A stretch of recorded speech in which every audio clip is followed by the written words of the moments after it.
Captaincy নিয়ে কি বলবেন? ব্রিলিয়ান্ট, খুব ভালো করছে। স্পেশালি বোলিং চেঞ্জেসগুলি অসাধারণ। যখন কাকে ব্যবহার করতে হয়, যখন সেকেন্ড অপশন প্ল্যান বিতে যেতে হয়, সেটা খুব ভালোভাবে এক্সিকিউট করেছে এবং আমার টিমটাকে খুব ভালোভাবে লিড করছে। এবং সবচেয়ে বড় জিনিস যে যখন প্রেশার মোমেন্ট এসে তখন খুব কুল, মাথাটা খুব কুল, ঠান্ডা লেগেছে, যেটার আমরা দেখেছি যেটার অসাধারণ খেলেছে পুরো টুর্নামেন্ট এখন পর্যন্ত। আমাদের জন্য অনেক কঠিন কাজ ছিল।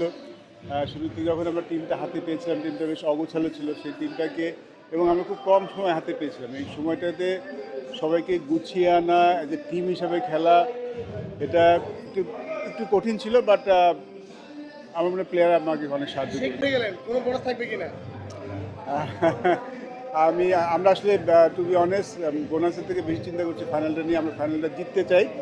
বোনাস নিশ্চয়ই বিসিবি, যদি যেটা বিসিবির টিম, বিসিবি নিশ্চয়ই কিছু ডিসাইড করবে। বাট আমাদের লক্ষ্য আসলে ফাইনাল ভালো খেলা। কোচ হিসেবে শেষ ওভারে যখন চিন্তা হয়েছিল কিনা যে হেরে যাচ্ছেন বা টাফ সময় না, আই থিঙ্ক আজকের খেলাটা আমরা অনেক প্ল্যান অনুযায়ী খেলেছি। দেখুন, হয়তো শুরুর দিকে মনে হতে পারে রান রেটটা স্লো ছিল, কিন্তু আমরা জানতাম যে আমাদের পরের দিকে ব্যাটসম্যান আছে যারা রানটা যদি রান রেট বেড়ে যায় রিকভার করতে পারে। আমাদের এই সমস্যাটা হচ্ছিল, আমরা শুরুতে উইকেট হারিয়ে ফেলছিলাম, যার জন্য আমাদের স্ট্রাগল করেছিল লাস্ট 3টা ম্যাচে। তো আজকে আমাদের গেম প্ল্যান ছিল যে আমরা প্রথম পাওয়ার প্লেতে উইকেট দেবো না, যেহেতু রানটা মডারেট স্কোর ছিল। তো আমি জানতাম যদি হাতে উইকেট থাকে আমরা ফিনিশ করতে পারবো। তো আমরা কনফিডেন্ট ছিলাম।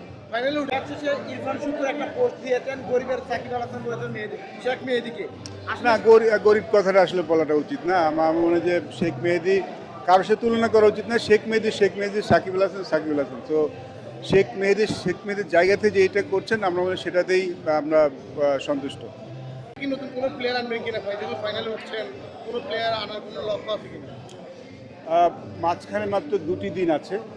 আর আমার মনে হয় যে এই দলটা যে টিম হিসেবে খেলছে, এখানে তো অত বড় নেম নেই, কিন্তু আপনি দেখেন সবাই টিমটাকে ওন করছে, সবাই টিমের জন্য খেলছে। So I am not sure যে আমরা কোনো বড় প্লেয়ার আনবো কিনা। বাট আমার কাছে যে প্লেয়ারগুলি আছে, যে 11 আছে, যে স্কোয়াডটা আছে, এটা নিয়েই কিন্তু আমরা ফাইনাল পর্যন্ত এসেছি। সো আমি কনফিডেন্ট যদি ফাইনাল জিতি, আমি এদেরকে নিয়ে জিতবো।